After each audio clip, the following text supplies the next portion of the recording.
Welcome to Let the Boys Kiss, the creation of queer ships, where we ask the question, is it queer baiting, queer coding, or queer canon? This week, we'll be discussing Sam and Bucky from the Falcon and the Winter Soldier. I'm Maddie. And I'm Kelsey.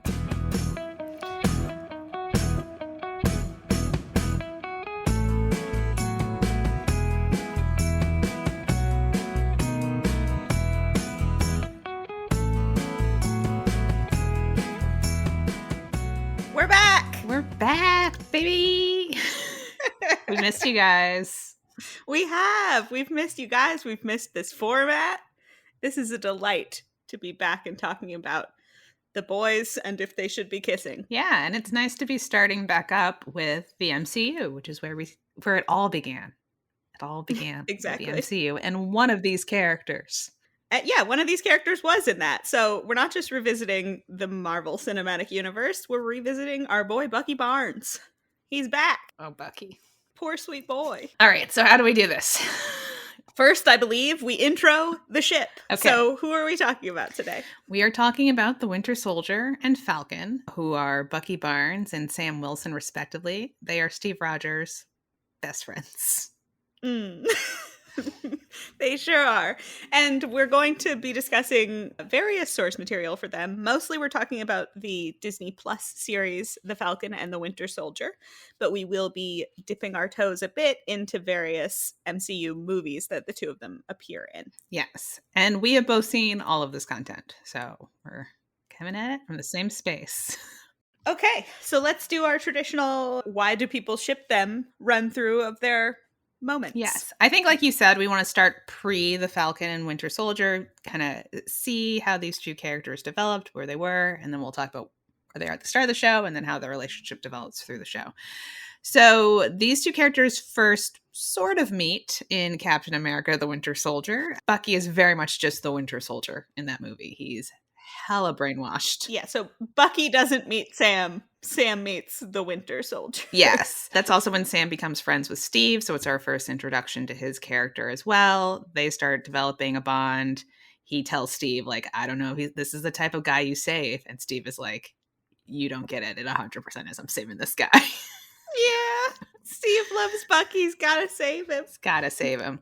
And Steve's need to save Bucky continues into Captain America Civil War. Tell me about Captain America Civil War. It sure does. So Captain America Civil War, as everyone knows from listening to our first episode and or, watching the movies, is mostly about Steve's drive to protect Bucky from the world, basically, because he's a good boy and he didn't want to be the Winter Soldier. It wasn't his fault, It's people. not his fault. So they're sort of traipsing around the world. Sam is on Team Cap in the effort to protect Bucky. And so the two of them are butting up against each other a little bit more in this one. And there is an iconic Sam-Bucky scene in this movie where the two of them are in a car together and they really are far too large to be sharing this car, which is why Sam has to ask Bucky if he'll move his seat up to give Sam a little bit more legroom. And Bucky just says no. Isn't it reversed in Civil War? Is it reversed? It's Sam in the front seat, I think. Oh, yeah, okay. It's been a minute. Yeah. They reverse it in the series. Spoiler alert. In the series, yeah. Regardless, one of them's like, can you move up your seat? And the other one's just like, yeah. No. No. And then the two of them in that epic Civil War airport fight with all of the characters from the entire MCU fighting each other are paired up together against Spider-Man. And so they are forced to sort of work together even though they are bantering the whole time. Yes. That scene ends with one of them saying to the other, I hate you. Yeah. And then they sort of cool off in their dealings with each other until the end of Endgame. Yes. Tell me about Endgame. So at the end of Civil War, Bucky is sent to Wakanda to be deprogrammed. And so then Steve and Sam are on the run together because, they broke the Sokovia Accords. You guys have all seen Civil War. You get it. Yeah. And so Infinity War happens. They're fighting.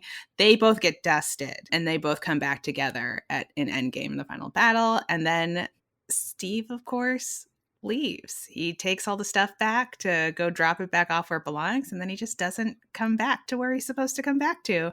And it turns I'm out, not okay with it. of course, he has gone back to live a life in the 40s with Peggy, and they see him as an old man. It is implied in the scene that he discussed this decision with Bucky beforehand. Neither of them told Sam. And now old Steve is leaving Sam with the shield. He is anointing him the new Captain America. Yep. Which is where we pick up in the Falcon and the Winter Soldier, the series. So it's been an undetermined amount of time between Endgame and Falcon and Winter Soldier. And so where we pick up in the show, the first episode, we find our two boys separated from each other. Bucky is in court-mandated therapy as part of his pardon for the events of, his Winter life. Soldier. His life, the events of his life, exactly. Which is, I'll say, bullshit, because you shouldn't have to be pardoned for a crime that was done to you, but okay. And so he's in therapy, he's working through it, he has a lot of trauma from everything that's ever happened to him, and he feels a lot of guilt about the various people that he killed when he was a brainwashed assassin. Yes. Understandably so. And so his therapist is trying to get him to work through that trauma in various ways. And then when we meet Sam in the beginning of the series, he has decided not to take up the mantle of Captain America. Yes. For various reasons. He doesn't feel like the shield belongs to him. It belongs to Steve. And so he is donating it to a museum in the hopes that the shield will just sit in that Captain America exhibit that we've all seen. In the Smithsonian, and everyone can contemplate it. Exactly. And so he also is dealing with some financial issues. His sister has this business back in Louisiana, and she's going to have to sell their parents' boat because they're losing money, and, there's... She did not get dusted, and she struggled financially over those 5 years. Yes. And so Sam is back now and is like, we should be able to handle this. I'm the Falcon. Everyone knows who I am. We shouldn't have any financial troubles. And of course, banks don't really care about that sort of thing. So that's where we find the two of them. And then, unrelated to their ship, but the starting point for the entire series is that the government does not accept Sam just turning in the shield to a museum. They decide America needs a Captain America. And so they just pick a new guy and give him the shield. It's a bad choice. It's a bad choice, first of all. And Bucky is not pleased that Sam went against Steve's wishes and turned in the shield. Yes. So that's sort of the beginning conflict between the two of them for this season. So we're going to kind of walk through the evidence, right, in the show in sort of 3 categories. One is Steve stuff. They're both really still triangulating around Steve, and Steve looms large over this whole series. We'll then get into some of their shippiest moments and their more emotional moments, and then we'll just talk a little bit about their banter, because these two do have good banter. That is the heart of the ship, really. Yes. So Steve stuff. Oh, yep. Steve stuff. So these two guys, as you could tell from our run-through of their experiences with each other in the movies, mostly know each other because of Steve. They have only really interacted with Steve as sort of a buffer between the two of them, or because of Steve in some way. And so that sort of continues into this. Now that Steve is gone, he's always the elephant in the room because he's why they know each other. And also, he's kind of the reason they still are interacting, because especially for Bucky, really all he had in the world was Steve. And so all that's left for him of Steve now is Sam and the shield. Those are the only remnants of Steve. So Sam's his people because Steve is gone. They talk about Steve almost all the time when they're talking to each other, at least for the first half of the show. They really are only talking about Steve. I mean, this just occurred to me, and obviously it's not quite right, but this show would fail the Bechdel test if these two guys were women, because they're just always talking about the man in their life. It's true. That's totally true. Yeah. They never talk about anything other than Steve. That's all they have going on is their relationship to Steve. Yes. So various minor discussions are happening about Steve, but some important ones are in that second episode. We'll talk about this more in our shippy moments, but there's a point where Bucky's therapist does this thing where the two of them are having a bad working relationship. So she wants them to be more effective in their interactions with each other. And so she has them intentionally sharing with each other. And that scene culminates in Bucky laying out why he's upset with Sam for giving up the shield. and for giving up the shield. And so it ends up coming out in this statement where he says, Steve believed in you, but you gave up the shield, so maybe he was wrong about you. And if he was wrong about you, then he was wrong about me. Right. Which is Bucky's whole thing, is really his entire sense of self and self-worth comes from his relationship with Steve. Right. He's so damaged from being the Winter Soldier. The only thing he can hang on to believe that he isn't a bad person is the fact that Steve, the best person that he knows, believes that he could be good again. The other sort of big Steve moment, and this is along the same vein, is so obviously the plot of the show is that there are these other people who've taken the super soldier serum. They're trying to prevent the world governments from putting borders back up, essentially, after the snap happened, because all the borders disappeared, I guess, during the snap. And so Bucky has broken Baron Zemo out of jail, which Sam feels is a questionable choice for multiple reasons. But it's pretty delightful for the show. I mean, if you could have Daniel Zemo. Bruhl around, you want to have Daniel Bruhl around. Yeah, if it's an option. Yeah. And so Bucky is discussing with Sam that he needs him to help him. And he's like, when Steve refused to sign the Sokovia Accords, you backed him. You broke the law and you stuck your neck out for me. I'm asking you to do it again. So again, it's all about what Steve did. He's like, you trusted Steve then, so you should. There's the transitive property of Steve. It's not like, please do this for me. Trust me. It's like, you trust Steve and Steve trusted me. So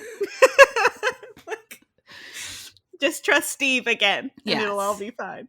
So those are the sort of important early Steve conversations, though. As I've mentioned, Steve runs through their entire relationship the whole show. Some important shippy moments of theirs. I mean, they really come in hard in episode 2 when the two of them first start interacting with some, I'll say intentionally, shippy moments. Mm-hmm. So in an early part of that episode, the two of them are having this fight. They end up coming up against some people they didn't expect to be super soldiers and end up outmatched in the fight. And Sam has to save Bucky, who's like hanging off the bottom of a truck, basically. And Sam saves Bucky, and the two of them end up rolling together through a field of wildflowers. Yes. And then Bucky ends up like on top of Sam when they get to the bottom of this hill in what feels like, you know, the end of Speed or something, when like Keanu and Sandra Bullock are together on top of each other.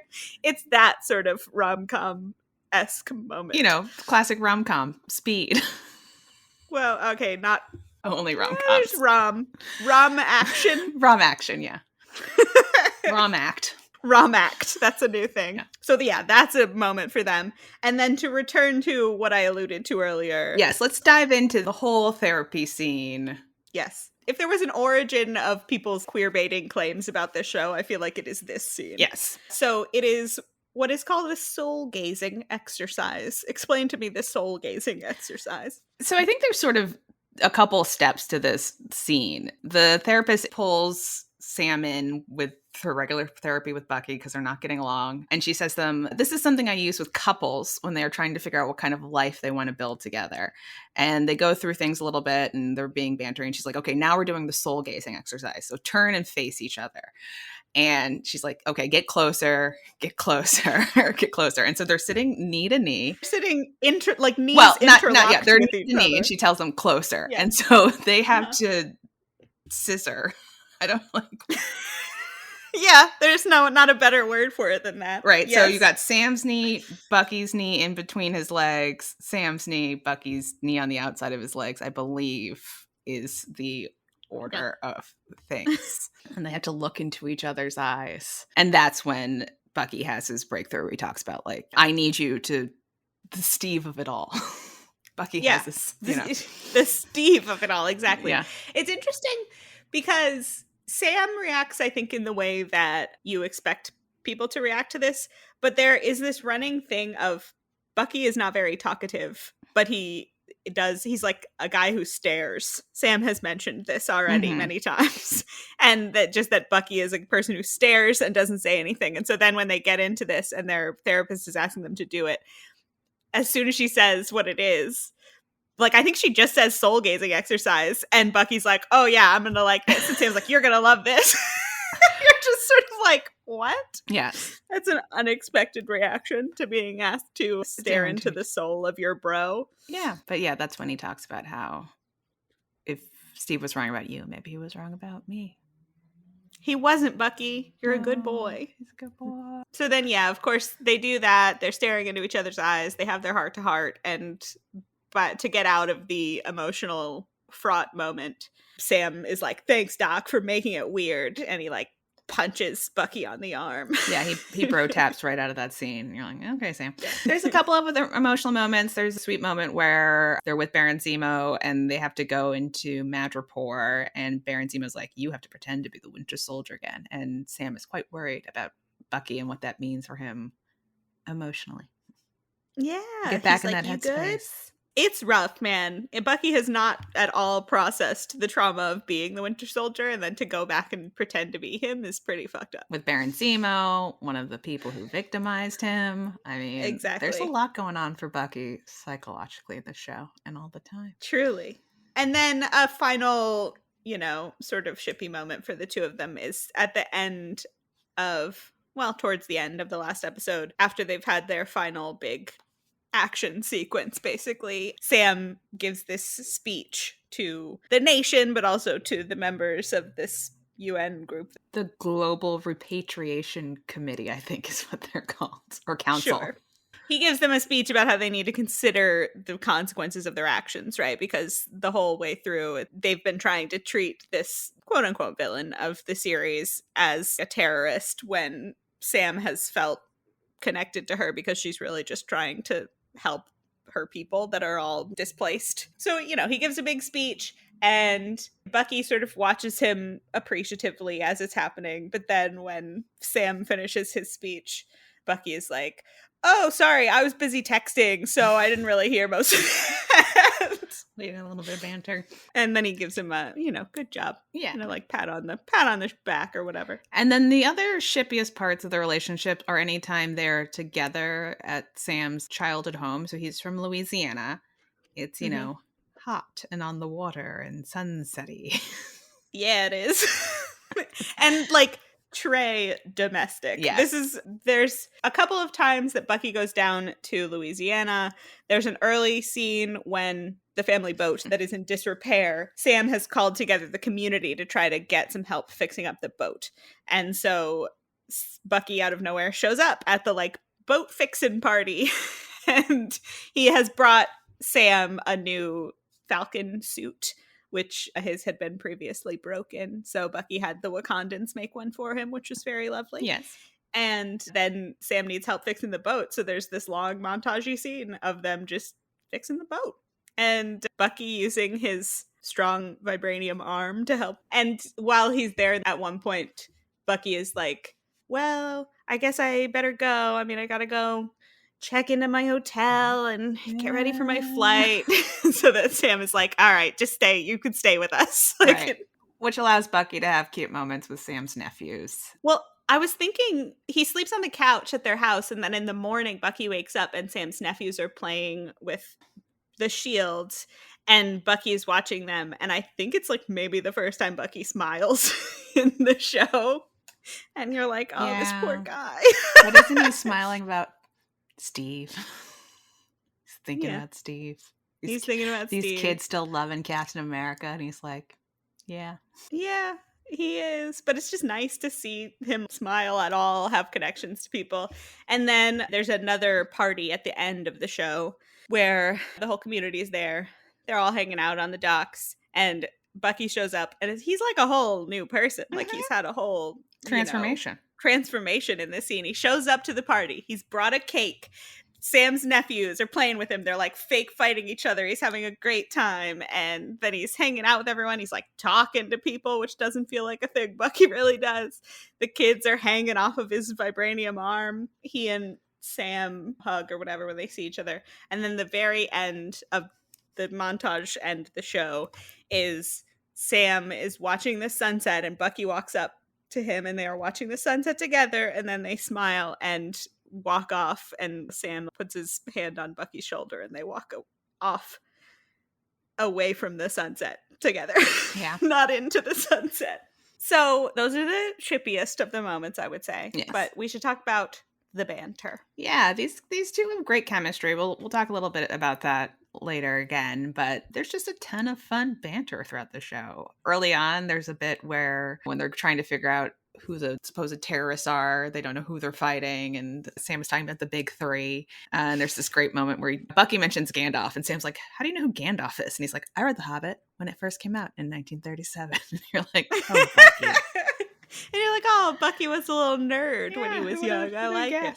I wonder if Steve read it because he was so sickly, and then he was like, "Bucky, you gotta read Well, this you have to book." imagine Steve was home in bed a lot Yeah. as a kid, so I'm sure he was reading. And it is interesting because Bucky sort of had more of like a traditional kind of jockey vibe, I guess, when they were kids. And so I wouldn't be surprised if Bucky was reading the things that Steve was recommending to him. Yeah. And then later, the two of them end up having this conversation about Marvin Gaye's Trouble Man, the album, because Sam has recommended it to Bucky, and Bucky's like, "Yeah, it was good." And Sam wants him to be like more enthusiastic about it. And he's like, "Steve loved it.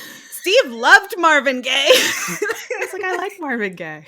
I like Marvin Gaye. Steve loved Marvin Gaye." And you're like, okay, calm yourself. He's a different person. Again, though, always framed around Steve, Yeah. everything that they say together. As we mentioned, there's a move your seat up callback, but I think it is reversed. So whoever was in the front you're right. seat. I think Sam was probably in the front in the movies, and then Bucky is in the front in as they're trying to escape Madripoor in one of Zemo's cars. That's what's happening. There's a lot of insistence throughout that the two of them are not partners. Yes. Because they're trying to figure out what their relationship to each other is throughout the course of the show, other than you like Steve and I like Steve, so I guess we are together somehow. Yeah. So there are various points where I think there is a time when someone says to Bucky, like, "You're just going to let your partner go off and do such and such?" It's the White Russell character is always calling them partners, the new Captain America. Like, "You're just going to let your partner go off and do blah, blah, blah." And Bucky's like, one, he's handled worse, and two, we're not partners. Yes. There's a point when the Dora Milaje show up because they are really mad that Bucky has released Zemo from prison. Yeah. They at first show up and are like, "Why the fuck have you released Zemo?" And he's like, "I'd need him for a little bit. He's serving a purpose." And they're like, "All right, you have 8 hours and we'll come back and collect it." And so when they do return, the new Captain America is there and ends up getting into a fight with them. And of course, he is outmatched because he's just some schmo and they're the Dora Milaje. And so they're kicking his ass, and Bucky and Sam are sort of standing in the middle of this, and Sam is like, "Should we do something?" And Bucky is like, "Look it strong, John." They just sort of like let it happen. I just feel like they start to feel more like they're like a unit. They're on the same page in this. If anything, they both agree that they hate the new Captain America. He does help bond them, I think, because he's the worst.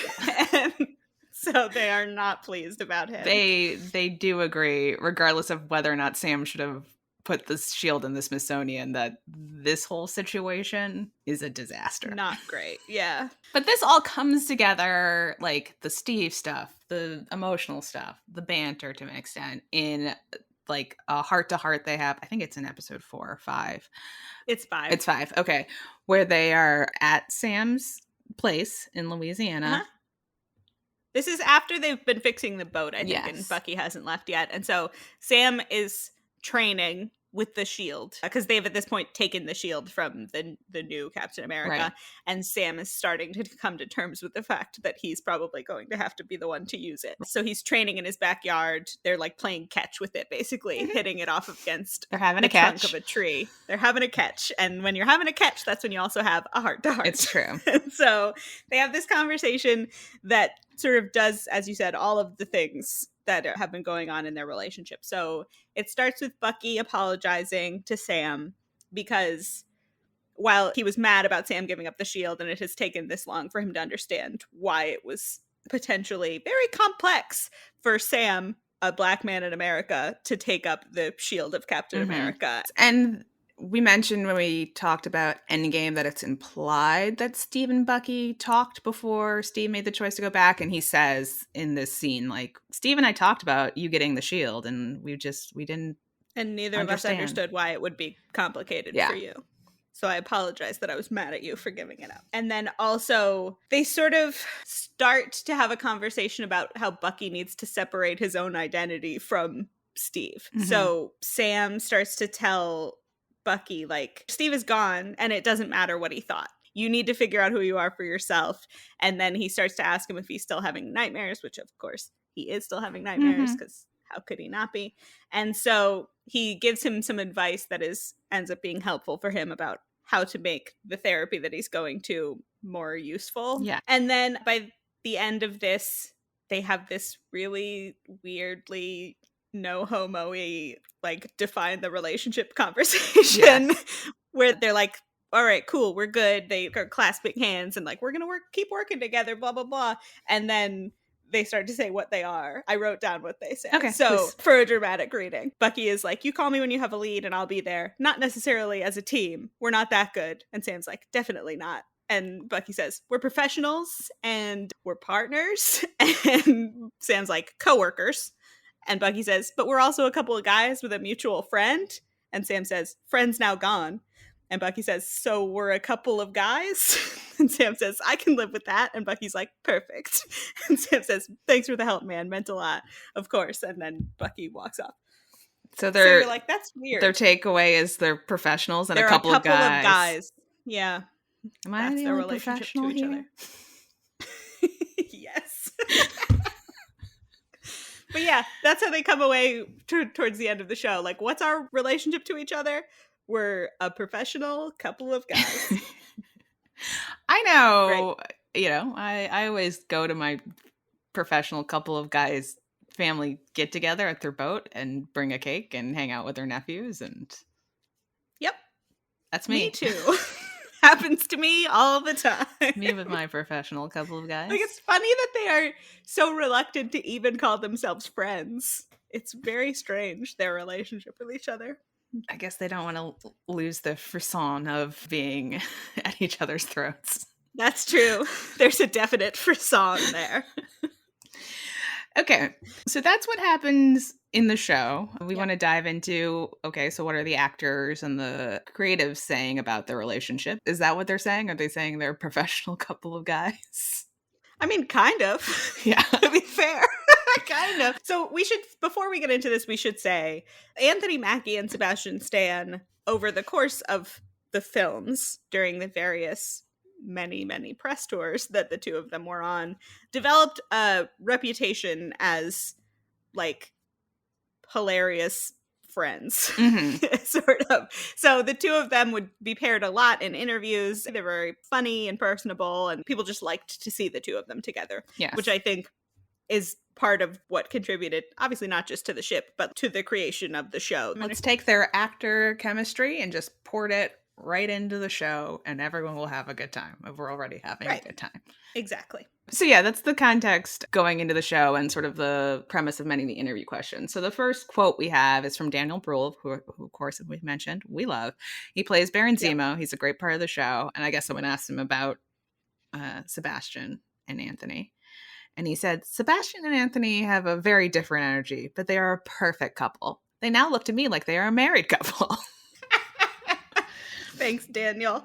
Yeah. He just says what we're all thinking. So that's lovely, the outsider's perspective. But to get into what Sebastian and Anthony say about it, we've got several Sebastian Stan quotes. This is from press about Civil War, what that experience was like. He said, I did appreciate any interaction I had with Falcon. Really enjoyed especially throwing punches at him.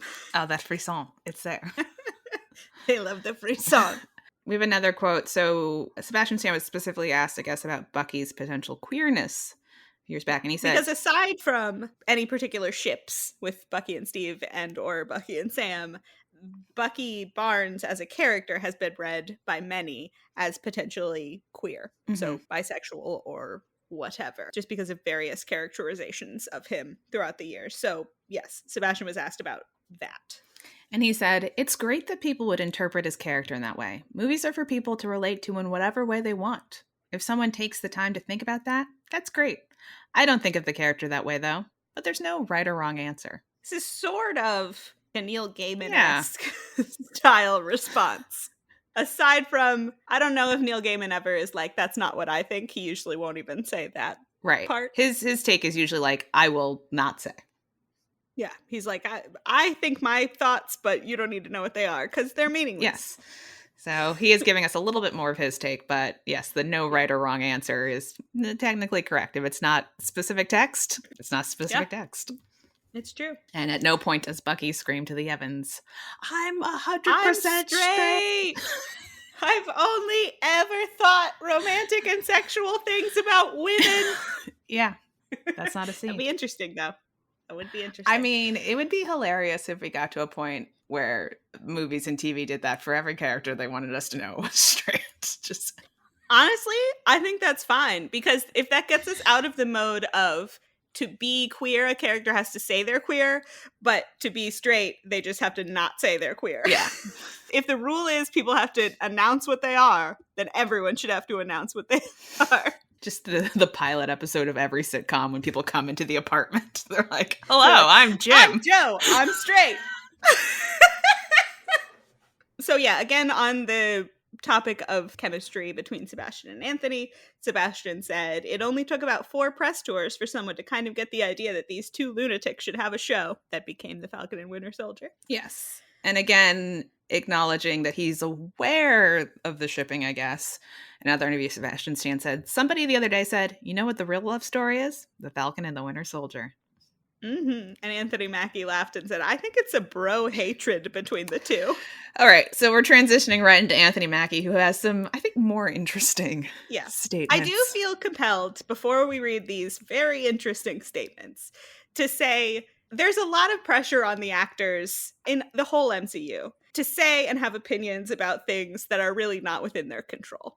They don't make these stories, they don't make the decisions, and if we are upset about queer representation in the MCU, which we are upset about queer representation in the MCU, the people to address that to are obviously the people in positions of power to change things about representation in the MCU. So I do feel a bit bad that so often the actors are in situations where they're pressed on stuff that they don't control. But that said, this is a great fucking quote. I feel like, I don't think we're going to do this, but if we had to make like a season 2 banner for our podcast in sort of like the J.J. Abrams mode, this is a real candidate. Yes. It's pretty rough. Okay, so a reading of the Anthony Mackie quote. He says, so many things are twisted and convoluted. There's so many things that people latch onto with their own devices to try to make themselves relevant and rational. The idea of 2 guys being friends and loving each other in 2021 is a problem because of the exploitation of homosexuality.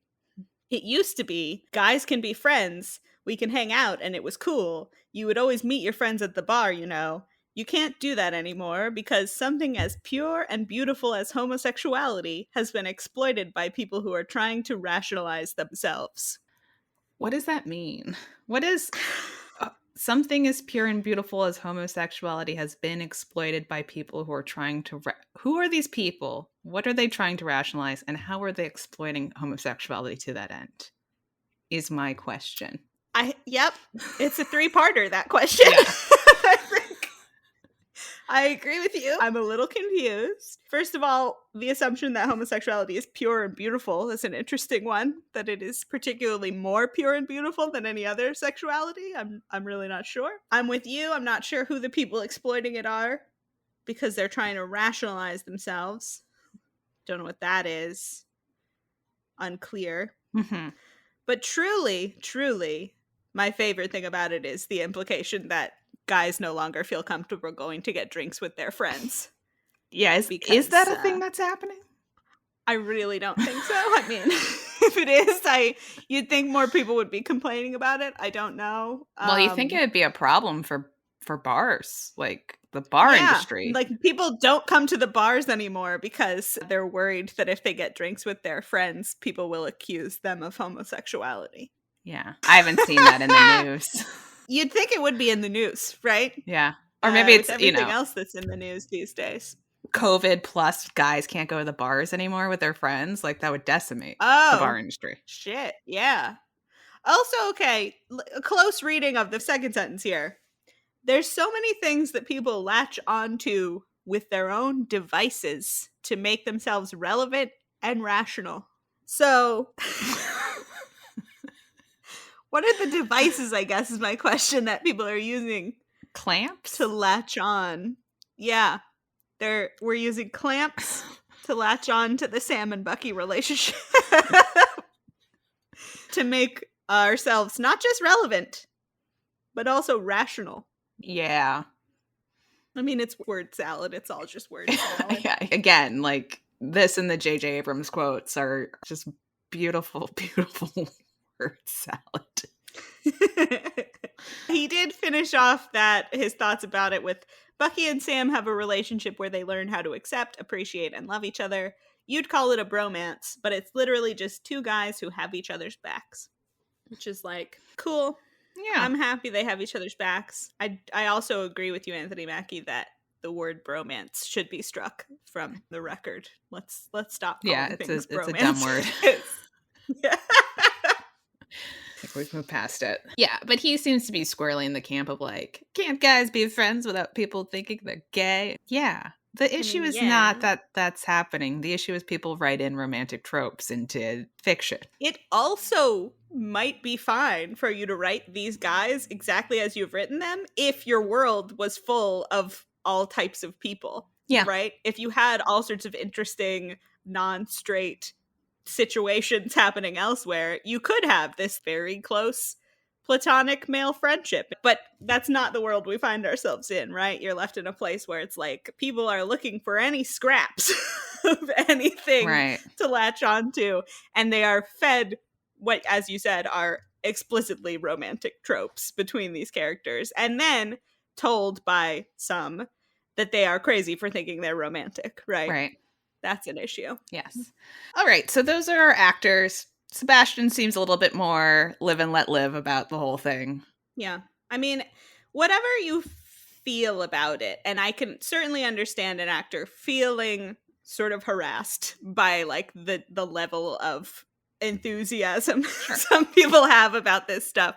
I just feel like it serves you to say less. Like, if I could give any advice to any of these people, I feel like it's better for you to just be like, all right, like, people, when anyone says to you, this is what fans say about you, you're just like, cool. And there's no right or wrong answer. Neil Gaiman it. Always be Neil Gaiman. I know. When are we making those bracelets? What would Neil Gaiman do? Merch opportunity. Okay. So let's get into the people of a little bit more creative control. Yep. So that's, in this case, the writer and director. So there's many writers, obviously, but the showrunner of this series is Malcolm Spellman, and then the director of all of the episodes, I believe, is Carrie Skoglund. Yes. So we have several quotes from Carrie. The first being, both him, Sebastian, and Anthony together are amazing as a, couple. A couple of guys. Really, a couple of guys, a couple of professionals. Yeah. That's what they are. And then asked if there were specific intentional romantic undertones to their relationship. She said, I would say there aren't any undertones intentionally. I can tell you both actors are very good friends, so I think what you're seeing is just a genuine love between two people who have known each other for a long time and are very comfortable with each other. They know and really appreciate each other as buddies. Mm-hmm. That's sweet. And then I think this is probably the most interesting quote from Carrie. It's really love, right? They love each other at the end. They don't love each other at the beginning, but they come to a friendship place where they love each other. So I'm not really sensitive to masculinity as any kind of barrier between that love or how it should manifest. I'm completely fluid when it comes to any of that. So there's no defined sexuality to any of it. So it's really, I think, just affection. Fascinating. Yeah. I think we're verging on some word salad here, but there's interesting stuff going on in here. I really am just drawn to like her use of the word fluid to describe how she feels about the relationship, sexuality, masculinity, whatever of it all. Yeah. She's just like, it is what it is. We put what we put on screen, and it's evident. All right. At this point, we have to we have to talk about the tiger photos. Yes. So we will admit there's a scene where Bucky has made friends with a guy who he needs to apologize to because he killed his son as the Winter Soldier. It's real rough. It's rough stuff. Yeah, along really well with him because he's like almost his age, Yes. and they have this sort of old man chemistry with each other. Yes, and they go to the sushi restaurant, and the older man is trying to set Bucky up with this girl behind the bar. And so he ends up getting set up on a date with her, and he goes out, and they're talking about dating apps. And he's like, I don't know what's going on. I keep seeing all these tiger photos. And I think you and I have to admit that this was meaningless to us. Yeah, this one went over our heads because neither of us really exist on any dating apps and aren't plugged into the conversation about dating apps. But apparently there's a thing on some dating apps, particularly with guys on dating apps, to take pictures of themselves with tigers. Yes. I guess. I'm not entirely sure how that works. Do you go to the zoo and take a picture of yourself in front of a tiger? Is it Photoshopped? Unclear to me. But anyway, it became a thing, apparently, for dudes to have tiger photos on dating apps. And guys, of course, a lot more than women. Yes. So for queer audiences, or at least those more in the know than us, watching this, the implication of it was that Bucky was looking at some guys' dating profiles, right? On these apps, because how else is he seeing the tiger photos if he's only looking at women? Right. So, I mean, I guess if you want to really contort yourself into an explanation for this, you could do a like, he's so old, he doesn't understand how they work, he doesn't know how to set his preferences or whatever, so he's just seeing whatever is on the dating app, and you're like, okay, I guess that's potentially a reading of it. But the clearer reading for people who caught on to the tiger thing is just that Lucky's probably at least bisexual, right? Yes. He's seeing dudes on his dating app. So we have a couple of quotes from our director and our showrunner. So Carrie said, I think we just thought, this is to the point of him being old and confused. I think we just thought of it as an oddity of the times because he's so confused by it. Because don't forget, he's 106 years old, so he's just confused by the whole thing. What we were really more trying to display was his complete lack of technical skills, as well as being part of any kind of community. He doesn't fit, so that was, I think, more our attention there than try to point to any one particular affinity. So okay, but it feels like maybe they could have done that in a different way. There's a lot of ways you could not understand a dating app. Tons. I mean, even figuring out how to install one on your phone feels like it would probably be a struggle for him, right? Also, does it seem like Bucky would be on a dating app? What he's got going on?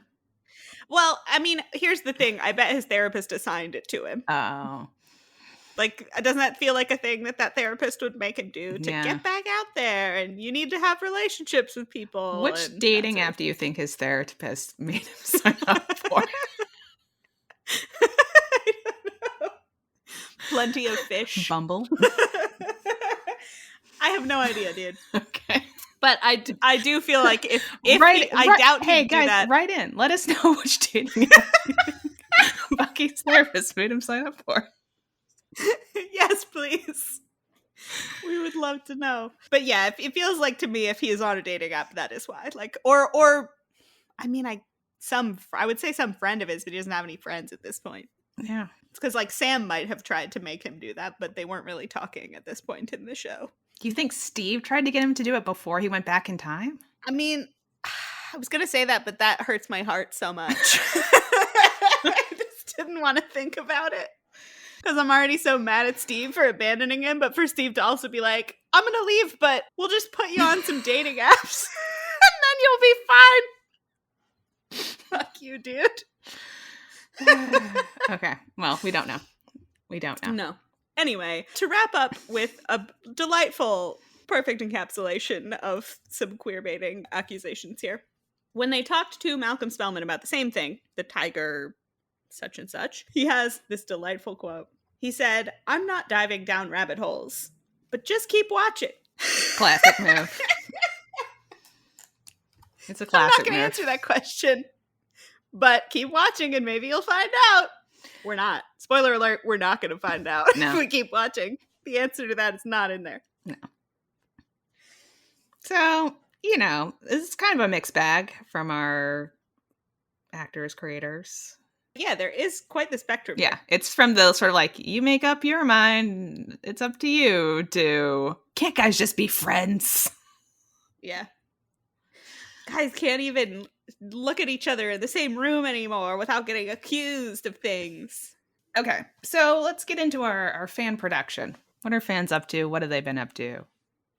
Well, this is an interesting one because I believe, as we discussed when we talked about Stucky, Steve and Bucky are like by far the most popular ship in the MCU. So As they they should were be. taking up, as they fucking should be, they were taking up most of the Bucky shipping space on like AO3 and in fandom spaces while the movies were happening. And then when, like in the lead up to them releasing Falcon and the Winter Soldier, there became an explosion of SamBucky fan productions. So in November 2020, which is, I believe, before. Did we get this from Fanlore? Should we shout out to our friends? We got to shout out Fanlore. Yes. Thank you, as always, for your amazing work, Fanlore. In November 2020, before the release of the show, there were just over 3,000 fanworks in the Sam/Bucky tag on AO3. Trailers released ahead of the TV show inspired a lot of interest from shippers as they played up the bickering dynamic between the two. Also, some fans may have already been looking forward to this pairing following the release of Endgame. By November 2021, the number of fan works on AO3 had more than doubled, with more than 7,600 works. And so SamBucky was number 40 on the AO3 ship top 100 list for 2021, and they had not ever appeared before. So they sort of came out of nowhere, and we are now at more than 9,000 works in the Sam/Bucky tag. Pretty good. So we decided this time to look at both a pre-Falcon and the Winter Soldier fic and a post-Falcon and the Winter Soldier fic to see if they had different feels. And I would say they had kind of different feels. Yeah. I can't wait to talk about these because I have interesting feelings about both of them. Okay. So the overall most kudos fic in the Sam/Bucky tag is the one that comes from before the show. It's a fic called Warm Blood, Feels Good, I Can't Control That Anymore by Not Case Pollard. Yeah, so the premise of this is Bucky, Sam, and Steve have all moved in together. And Sam notices that Bucky and Steve are always cuddling on the couch. And he's like, oh, are they dating? And he's like, no, it seems like they're not dating. And it turns out that because of the super soldier serum or always being in cryo or something. I think it's the cryo, I guess. Bucky is always freezing. And so he's always cuddling up to Steve to get warm. And then one night Steve is not there and he starts cuddling up to Sam to get warm. And then he starts preferentially cuddling up to Sam. And then one day he gets into bed with him in a classic, like, I gotta keep warm. Yeah. And they end up having a sexual encounter. And then Steve finds out and he's like, haha, I won the bet with Nat that you guys were gay together. Even though it doesn't seem like Nat would have been betting against that, because wasn't she like kind of on the same page via text? Yeah. And that's like the overarching that's the arc, plot of that fanfic. Now, for me, not that I have any issues with the writing is fine, whatever. I get why people like the fic. This ship, the SamBucky ship, I think in my mind can only work if you also accept the Steve-Bucky ship. Like, the weirdness to me of it is Steve's still around. He and Bucky are close as ever, but for some reason they're not together. Yes. And so then Sam and Bucky get together. And I'm just like, I don't understand. No. I don't emotionally, understand that why. doesn't make sense to me either. I mean, I don't know when we're going to talk about this, but like my overarching feeling with this fic is like, I'm still too emotionally attached to Steve, and I feel like me and Bucky are in the same place. So this ship doesn't necessarily work for me super well, because I'm just like, none of us are over Steve. Yeah. We're not over it. We're not over Steve. And there's this sweet bit in this where Steve is knitting Bucky all kinds of sweaters, and he's a horrible knitter. And I was just like, oh my God, I miss Steve so much. It was really cute. Steve as a terrible knitter and Bucky wearing all of his horrible knitted goods was adorable as hell. Too cute. You just wanted to be a fic about Steve and Bucky where Steve is knitting him horrible sweaters because he's cold all the time. And even though they're horrible, he wears them because he's cold all the time, and they're in love. Exactly. Because they're in love. That's sweet as hell. And you're like, get out of here, Sam. Yeah, why are you here, Sam? You're third wheel, Sam. The point of you. Yeah. So yeah, the writing is fine. It's an interesting premise that he's cold all the time. I was like, oh, okay. Yeah. I thought that was interesting too. Yeah. I don't know. Yeah. Sorry, not Case Pollard. We're just not there. We have no problem with you not Case Pollard. We're just Stucky shippers.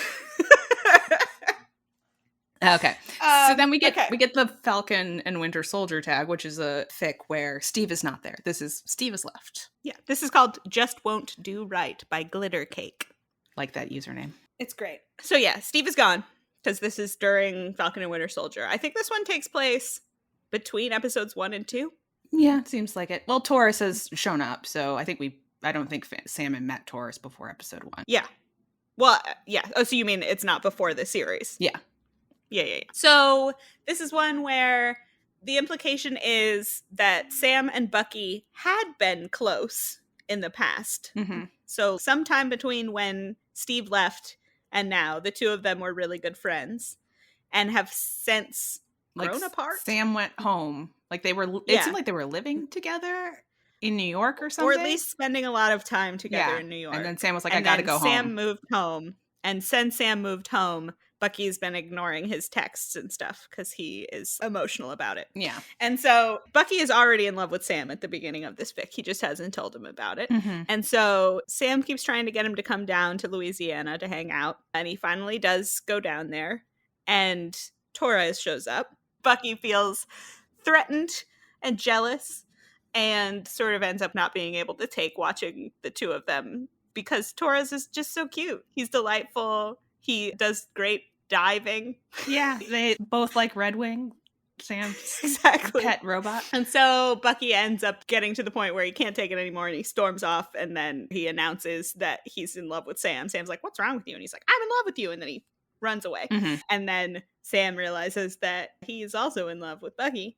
And so he straps on his wings and he flies off and he catches him. And the two of them have like a, wow, we're so dumb. We didn't say anything earlier sort of moment. This is another one for me where I just don't understand the lack of the Steve in it. Well, also just the premise that they had been living together and hanging out and like doing all this stuff. And then like it just fell apart was a little strange for me. And like for what reason? Because where we find them at the beginning of the show, it doesn't seem like that is a backstory they have together. And it's like you can change their backstory for your fic, but I don't understand the explanation of why was it different like that. And then, why did they stop hanging out? But I just feel like you need the events of the show to have Bucky start trying to move on from Steve. Mm-hmm. Like, to me, Sam misses Steve, obviously, because he was his best friend when he was alive. Bucky really misses Steve because he's his only person. And in my mind, they were in love. And so, you need time, you need events. I guess you could just say they did build their own memories with each other off screen before this fic started. Yeah. But I just don't understand the premise being like, before the show, Bucky's already in love with Sam and they just need to figure out a way to tell each other. And I'm like, I don't see it. Like, they're clearly still mourning Steve for so much of the show. Yes. That's what bonds them, is their shared Steve grief. It's all about Steve. It's all about Steve. That bastard. It's just so hard when you're Steve and everyone falls in love with you. And, What are you telling me? Steve's not in love with Bucky? I know, but he is also in love with Peggy. It's a tough time for Steve. Yeah, but like Peggy moved on, man. Did she though? He had a husband and a family. Who was secretly Steve? The time travel makes it confusing. I mean, it's unclear. It's really unclear. It's really unclear. Oh my God. That scene though, when she's old and she has dementia and she's like, Steve, you came back, and she's crying and you're like, I can't handle all of this. Nice. I can't handle all of the emotions about Steve because I can't handle my emotions about Steve. It's nice, but in my mind, and everyone has their own reading of everything, in my mind, Peggy moved on and had a nice life and met someone else she loved and had a family. Yeah, but I was going to make a nonsense comparison. I was going to say, like, and so did Rose in Titanic, but when she went to heaven, who was she with? Jack. I mean, all right, I'm not even going to dignify that with a response because you know how I and you feel about Titanic. Regardless, yes, both of these fics, like I said, I can't. Well, you're a Steve girl. I'm 100% a Steve girl. I'm not a Steve girl, and I still, I'm a Steve Bucky girl. Yeah. So I need that to fit into this. I could see it. I do actually think there's an opportunity. There's like a beautiful opportunity for this relationship to be about grief and moving on and healing and how to go forward when you've lost someone, because people lose people all the time and you got to figure out how to move on, right?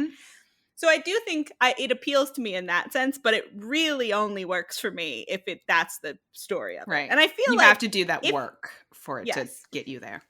And I do feel like that's sort of what the show is doing. More than the fic, that's what the show is doing. The show is about, like, we're grieving Steve. We're trying to figure out how to move on from Steve.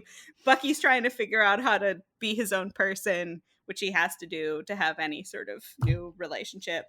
We got to talk about, by the way, this is not a SamBucky thing, but we got to talk about what we were talking about with Bucky's therapy. Yes. Because, okay, I understand Bucky feels really guilty about all the stuff that happened when he was Winter Soldier because he remembers doing it, right? Yeah, you would. And so, like, that's fucked. He's definitely has a ton of trauma about that, even though he wasn't in control of himself. He remembers murdering all of these people. So he has all this guilt. He needs a way to move on from the guilt. I even can accept that his therapist might tell him that it is helpful and potentially therapeutic for him to make amends to people that he feels that he has wronged. That could potentially be helpful for him. But what I don't understand is how no one, including his therapist, seems to be telling him that being the Winter Soldier was not his fault. He was a victim. Yeah. He was brainwashed. He was forced to do it. He should have a Judd Hirsch, Robin Williams moment where he's explaining what happened to him and his therapist goes, "It's not your fault. It's not your fault. I need the Good Will Hunting, ordinary people, it's not your fault scene, because it's not his fault. God damn it. It's not your fault. I know. It's not your fault. I know. It's not your fault." Cries, not hugs. Your fault. Cries, hugs, necessary. Because even Sam, who does give him like some helpful advice. Yeah, he has a counseling background. Right. Bucky's been trying to work his way through this list of people to quote unquote make amends to, but really he's been on revenge missions.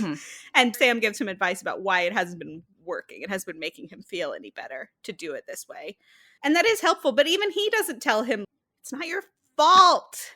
It's not your fault. Yes. Come on, somebody. Which is why I would like to pitch, maybe we would like to pitch, if they do a sequel series to this, hire Judd Hirsch. He's playing his character from Ordinary People. And He's then all of a sudden, Ordinary People is part of the MCU. Perfection. Love it.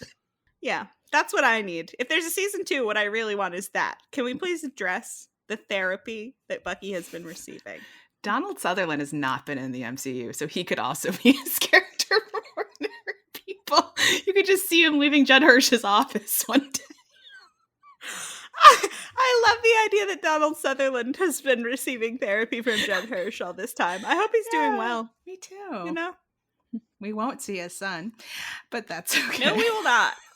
That's fine. That's okay. So that's what I want from the fic and from the show.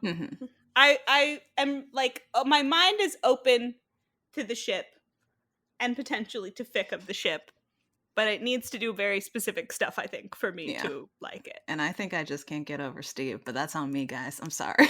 Well, yeah, you're never going to get over Steve. I can't get over Steve. I miss him so much. But he's gone, Kelsey. You have to move on.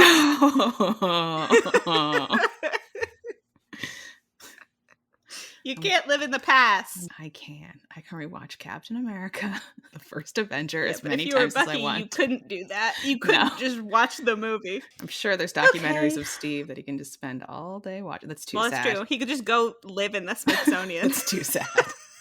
He's got to move on. He really needs to. He has to move on. Okay. So that's the guys. Yes. The ship.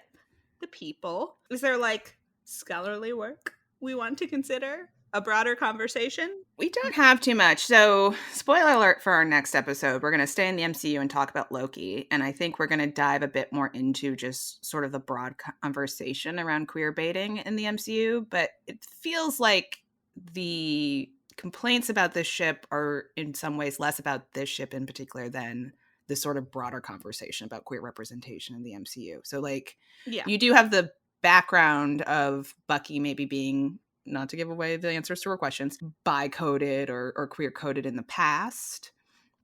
It's being brought into this, I think, more than anything to do with Sam. But yeah, I think people are just generally upset about queer representation in the MCU, and that's what a lot of the conversation is.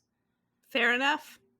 Absolutely fair enough. Yeah. And so we will also get more into the specifics of fan-creator interactions in that episode. Yeah. So before we answer, is it queer baiting, queer coding, or queer canon, shall we revisit the gender swap test? Yeah, let's do it. I feel nostalgic for having done this. It's been so long since we did Let the Boys Kiss. Yeah. Who do you want to swap? Who do we want to swap? Well, okay. What are the implications? If we swap Bucky, then... Do we remember who we swapped in our Stucky episode? I think we just... Did we even do this in our Stucky episode? We did. We definitely did, because I remember us being like, if we swapped them, then he would basically just be the Peggy character. Right. So maybe we swapped Bucky. Mm-hmm. And then it just sort of played out the same way as that. I don't know. So I feel like with the tropes that we have in the show, we swap Sam because I feel like Bucky still coming in as the big strong man to come help fix the ship is what would be happening there. Oh, okay, yeah, because what we didn't talk about are the specifics of the ship fixing, which I'm obsessed with. In particular, the first beat of that is Sam. You're absolutely right. We're swapping Sam. Sam is trying. There's this busted pipe on the ship that's spewing liquid. And Sam is trying to use this wrench to tighten the pipe so that it stops leaking. And Bucky, of course, comes over with his big, strong manness and tightens it for him. And he doesn't use his vibranium arm. And that's another banter moment for them where Sam is like, why didn't you just use the vibranium arm? And Bucky says, oh, I don't always think of it. I'm right-handed. Which is so cute. Which is lovely. But also, Bucky, without the vibranium arm, is the big strong man who comes in and saves Sam from his pipe spewing situation. And there's just a ton of him showing off his strength over the course of them fixing the ship. Yeah, absolutely. The thing that not to have this episode be us referencing just like insane things. I know we've done Speed, we've done Titanic, but the thing that it reminded me the most of is Teenage Mutant Ninja Turtles, the first movie, where they have to go on the run because Raphael gets hurt. And so they're in this like country home and it's really, really hot and steamy that's humid. And April O'Neil is trying to fix her truck or the car or whatever. And Casey Jones comes over behind her and they're all sweaty and it's, sunsetty and yada, yada, yada. And that's what this feels like to me. That's hysterical. I love it. I'm sure it was an intentional reference. Yeah. It's, TMNT1. You're always referencing it. So yeah, I mean, that makes sense to me. Also, Bucky is sort of the stoic, strong, silent type. Yeah. So yeah, if we gender swap Sam and Sam is now a woman, do we think that they're together? Well, I feel like that boat scene becomes sexual very quickly. Yeah, well, it already is implying it. You don't have a scene like that on the bayou when it's all hot and humid and a man comes up behind to fix something for you on a boat and it doesn't turn romantic. It's getting sexy. Yeah. All right. So that in mind, do you think that it is queer baiting, queer coding, or queer canon? So I think there's a history of queer baiting with Bucky in particular, maybe queer coding, depending on what you're doing. I don't know what's happening with that tiger situation. That feels, you know what, if I am to come up with a conspiracy theory explanation for this, some queer person in the writer's room of this show put in that joke, and then the higher ups were like, what's the deal with this? And they're like, oh, it's just a weird thing that happens on apps, there's tigers and stuff. And so then it got through, and then they go to ask the director and the writer, the head writer about it, and they're like, oh, we just thought it was a weird thing that happens on dating apps. Right. So in that case, if my conspiracy is correct, it is queer coding, my friends. Right. Okay, so there's that. But I do think all the stuff that's happening in episode 2, particularly with the soul gazing, is queer baiting. Yeah. So the thing is, there's a ton of stuff going on in this show. There's so many different characters, and they're having serious conversations about all different kinds of stuff. So it's not the main focus of the show necessarily, but yeah, there's definitely elements of queer baiting and potentially queer coding. Question mark. If you read the conspiracy theory that I just invented. Yes. What are your thoughts? I'm with you. I think in particular the events of episode 2 are where you're like, this is intentional. Mhm. They like marketed it on that too. The rolling through the field together and the soul gazing exercise, it's like they did that on purpose. Yeah. Like they knew what people were going to think. They knew that people already had been accusing them of queer baiting with Steve and Bucky, and then they just were like, let's lean into it, folks. Yeah. So, and the ending with the sunset Yeah. viewing is pretty, also Romantic. intentional. Yeah. So why isn't it canon? Because it's Disney. It's the same fucking answer we gave a year ago. Yeah. I think that's where they were at, and we'll talk about it next episode, sort of where they seem to be now and where they're moving. Yeah. But yeah, they were not gonna do it. Not gonna do it. How would we rate this on our queer rating scale? 1 to 5, 1 being, I don't know what these fans are talking about, and 5 being unrepentant, malicious queer baiting. Where do you put it? I mean, I think we both acknowledge there's intentional queer baiting happening here, Mhm. which puts us at the at least 3 number. I just feel like the soul gazing thing really tips it to a 4 to me. Mhm. I think I'm at a 4 too. I think Yeah. they were doing things on purpose, but again, it's not the whole show because there just is so much social commentary on about other I would things say happening. it is less queer baity than the Steve and Bucky storylines Yes. of the films. I would agree with that. But also I feel like the context of that queer baiting makes you hypersensitive to it in this case. Right. I think we all want to know what's So- going on with Bucky. I love Bucky. I Me just want too. someone to give him a hug and tell him that it's not his fault. Me too. And if that someone could be Judd Hirsch, that would be great. Yeah. Yes, please. It's not your fault. Okay. It's not your fault. Okay. It's not It's not your fault. Love it. Love it. Love it. Love it. Okay. Okay. Anything else to say before we wrap up? I don't think so. We've said it already, but what are we talking about next time, which will be in a couple months, right? We are on a new schedule. Yes. Join us in, I believe, September 2022. Yes. Exact date TBD. Yes, we will let you know before it happens. We will be talking about Loki and Mobius from the Disney Plus Loki series, and then just broadly queer Yeah. baiting in the MCU. Mhm. So excited about that. Share your thoughts about this. Do send us the why you think Bucky was on dating apps theories. Yes. And which dating app his therapist recommended. Particularly which dating app. Send it in to us, or any questions, comments, thoughts, etc. at ltbkpod@gmail.com. We are also on Twitter and Tumblr at ltbkpod.